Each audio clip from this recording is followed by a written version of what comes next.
Hey, Thursday, November 26, 2020. Happy Thanksgiving for you guys are from the United States. So today the market's closed because the holiday and in the States. Um, but that's a good time to really do a review of what has happened.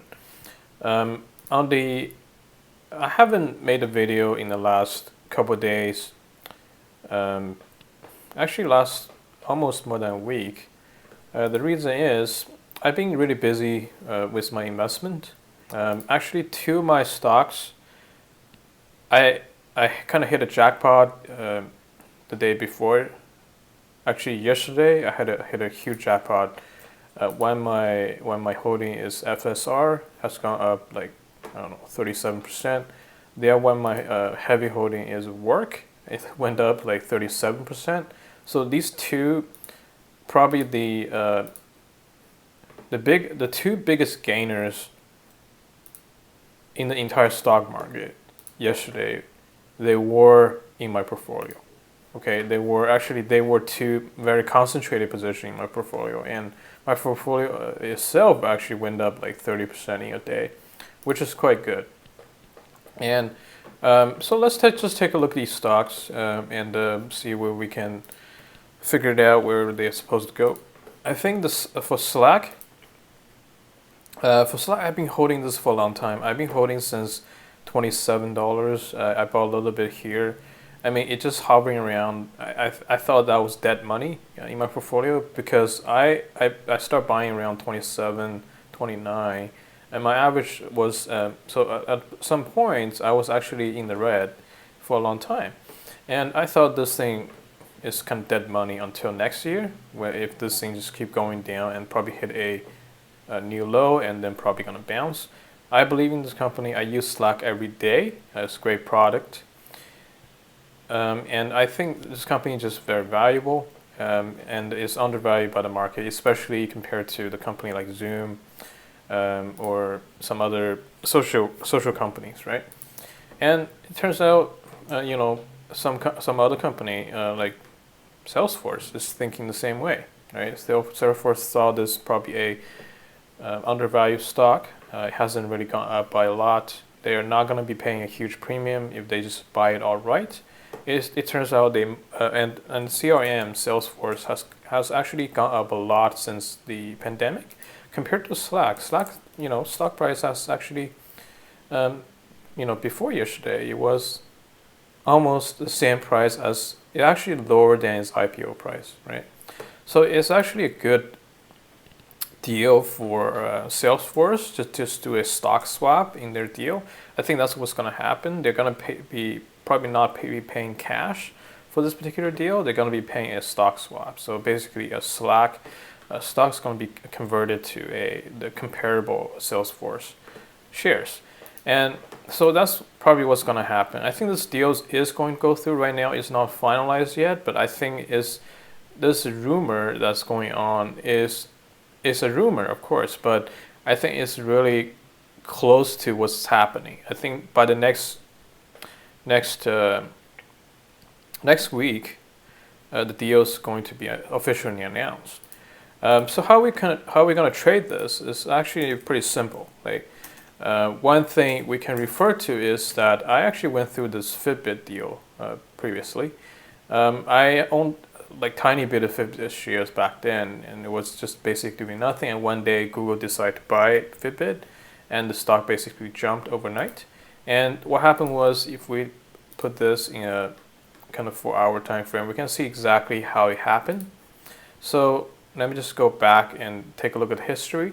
So what happened here is that on this day of October 28th, Fitbit basically, there was a rumor announced that Google is in talk with Fitbit, trying to acquire it. You can see that for Slack, if I put this in a smaller time frame, you can see that in a 4-hour time. Let's put it in a 1-hour time frame. You can see that the stock initially popped, and then it usually came down during the day. During the day, you can see the stock popped. This is a 1-hour time frame, sorry, and then came down during the day, had a retraction because stock all of a sudden popped. A lot of shareholders, they are, some of the traders, they just sell, right? Like some people just take profit, and it's actually not wise to take profit at this level, because usually this kind of rumor, when a huge company like Salesforce or Google in talk with Fitbit, usually just rumors are actually pretty substantiated, and the key is just to not to sell on these kind of a retraction, like thinking this is gonna crash back to the previous point. Usually it doesn't happen, and people who sold here are actually selling for cheap. Like people who sold here are sold for cheap. And what happened was here, right after the market closed, we actually made an all-time high. Right after we closed the all-time high we closed at all-time high for SLAC, but after hour we came down a little bit, and that is same as Fitbit. You can see that here. Its behavior are pretty similar. Right here. So after our, it made an all-time high. You can see that it closed the all-time high, and then after hour is start going slightly downwards. I think tomorrow maybe it's gonna be some volatility going on that if the market opens, it might come down again, but eventually this thing, after next week the deal announced, we're going to see a gap up with huge volume. That's what I expect. I think the deal is going to go through. The chance of that is very high. So there's really no hurt of just holding on to it until next week. And when the next week comes, it's going to gap up. And that's where, on that official announcement, just sell it. Just sell on that official announcement. That's going to come up probably next week. We also have the earnings coming up for SLAC, and I think the announcement is going to happen before the earnings, not going to be after it. I mean, these guys will probably think through this. They're probably going to announce it for whatever the deal is going to be. Probably, I expect it's going to be at $50 per share. Right now, probably $50 per share. That's how much it's gonna Salesforce is gonna pay for. Okay, another stock I'm looking at is FSR. I've been holding this stock actually for quite a long time. I bought it around 12. Went to 8. I actually cut my loss, cut my shares here at 12. I bought at 12. Actually sold it here, exactly at the top. Then I bought again here, 14 something. I had to cut it around 12 again. Bought it back around 10 here, and ride it all the way until now. So I had to cut some losses in this particular stock because this kind of wash. And this stock is just amazing because the structurally is absolutely fantastic. Because we had this huge deep wash. Most of the weekends they have been washed out of this particular stock, and because this is a SPAC and it has to be above $18 for the warrant to be executed there's this incentive, structural incentive for the whales, for the big money in this particular stock, to lift the stock price above $18 for 20 straight days, and that is the key. So I think in the next 20 days, this thing's gonna go really crazy. Because plus this is probably the least expensive EV company on the market right now compared to NIO, XPEV, XPEN, Li. This company right now is only a $4 billion company. Actually, right now it's $5 billion company after yesterday's pop. And if you look at XPEV, is a $27 billion company. If we look at LI, this Chinese electric, I don't even count this LI as a good company to invest in because their product kind of sucks. This is $27 billion as well. I don't know how LI is valued the same as XPEV. I think XPEV, compared in this regards, is actually undervalued. So I'm going to talk about XPEV right in a moment.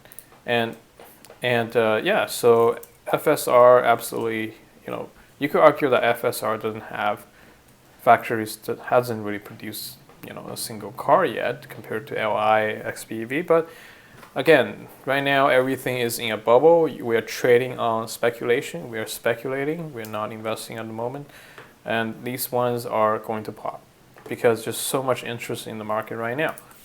So let's take a look at XPEV.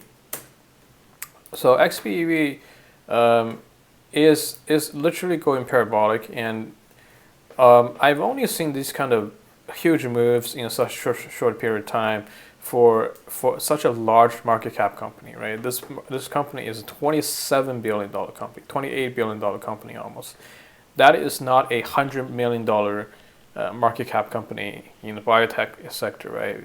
People can jack it up by like 2 times, 3 times, or 4 times per day. This is actually a huge company. It's a huge stock, and it takes a lot of volume. It takes a tremendous amount of capital to move this one.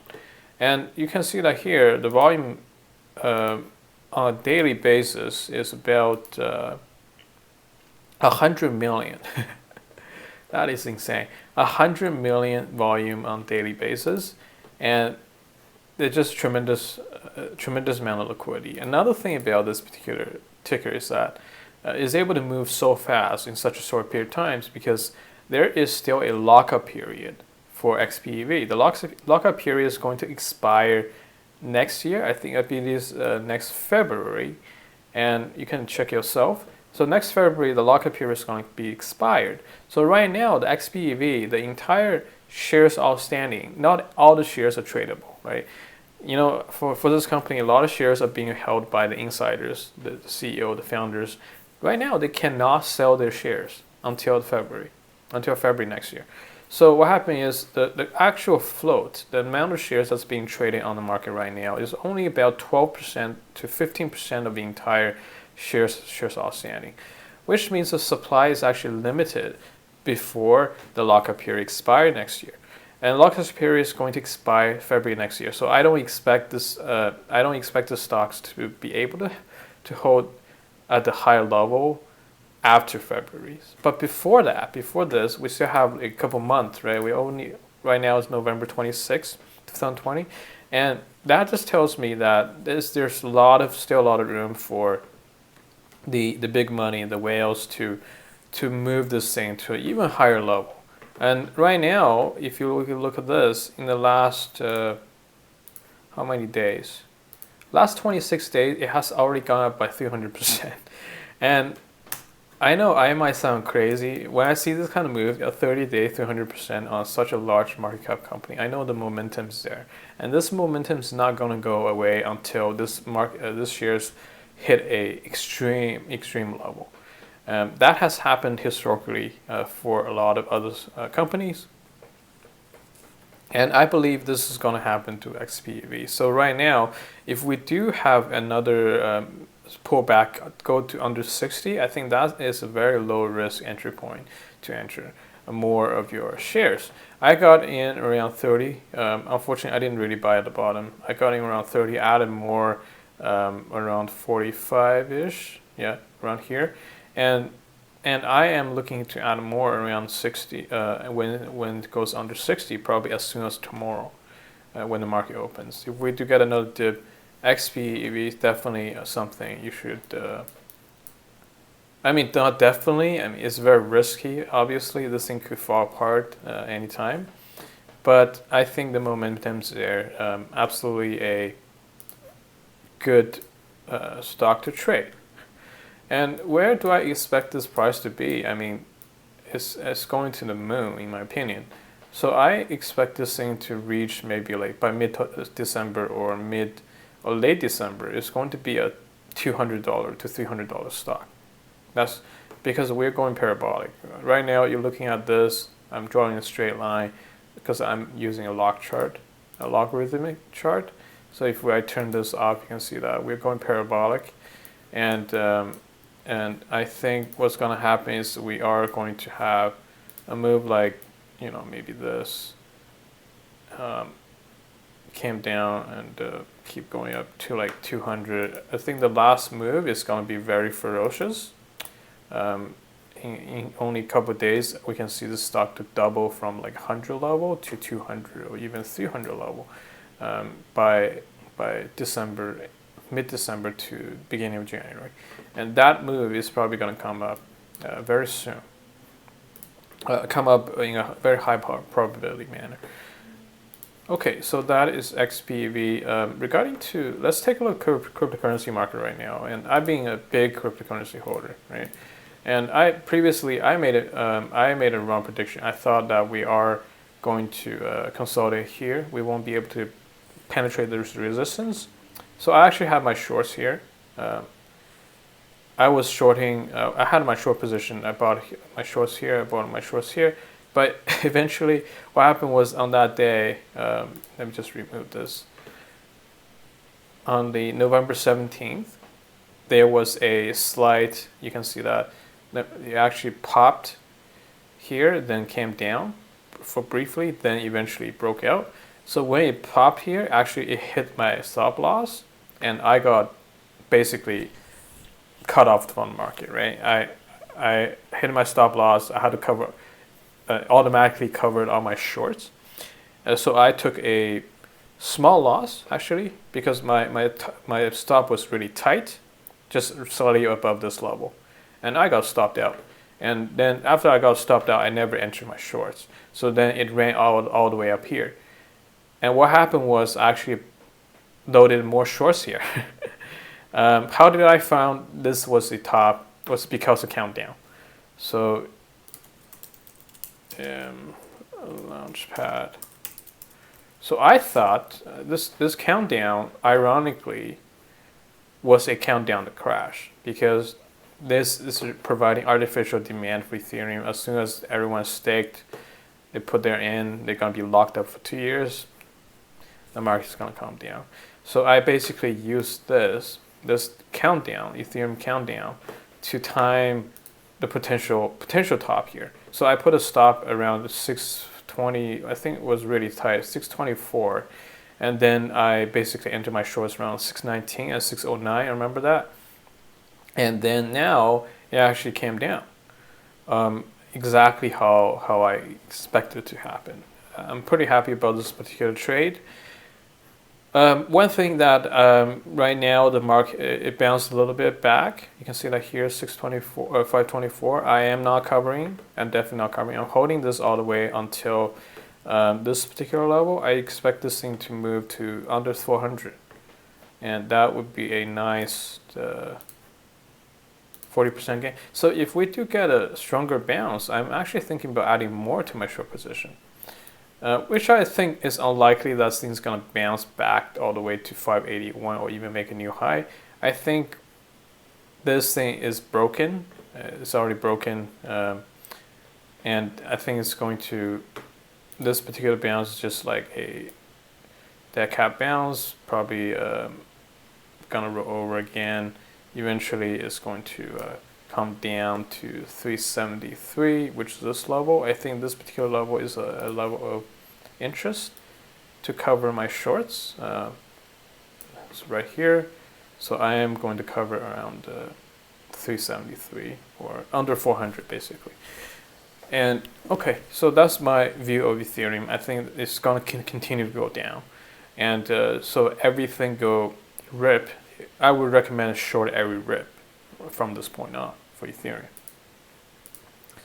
And that's the same as other cryptocurrency, Bitcoin. And Bitcoin is hard to tell from this chart. It's much a stronger chart, to be honest, because it went much further from this consolidation area. It went much closer to the all-time high, and it didn't really break an all-time high. It was only a few ticks away from it, and it just fell apart. And I think Bitcoin is going to be going under a larger correction this time, just like Ethereum, but Ethereum is more predictable by looking at this. And this is what I expect to do. And we'll find out in only a couple of days, right? Okay, so that's all I want to talk about today, and see you next time.